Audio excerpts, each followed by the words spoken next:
Two men face new charges accused of looting back in May. The Multnomah County District Attorney says Richard Kavanaugh and Shane Anderson were looting the footwear and pop culture store called Bait. It's on Northwest Broadway. The new charges come just 2 days after one of the most violent nights we've seen yet. Wayne Haverly talked to people downtown today who want to see an end to the unrest. Wayne.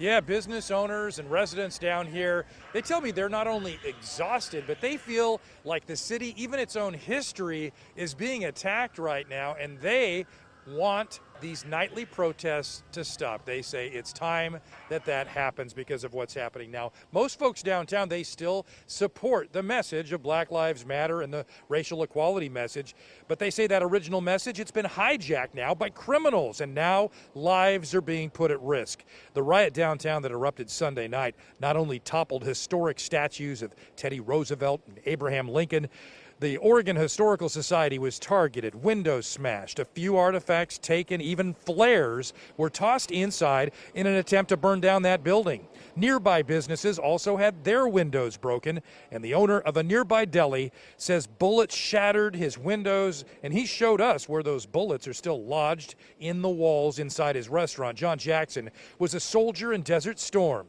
and saw plenty of action there, but never thought he'd see this kind of violence in the Rose City. It's the strangest thing, to be quite honest. I didn't think of all places, Portland, I've been there about 10 years, but I could never have imagined that we'd be where we are today in Portland. Downtown residents share those concerns. One man also owns a business downtown, and he told us today the reason people protest is to get people in power to sit down and negotiate.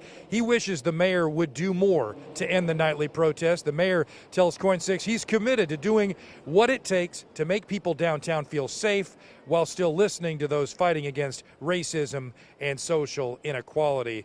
However, downtown tonight, the overall feeling that you really get is sadness. However, we've talked to a lot of people who are very dedicated to this town, to the city, to the downtown core, and they are still very hopeful that things are going to get better soon. Back to you. Yeah.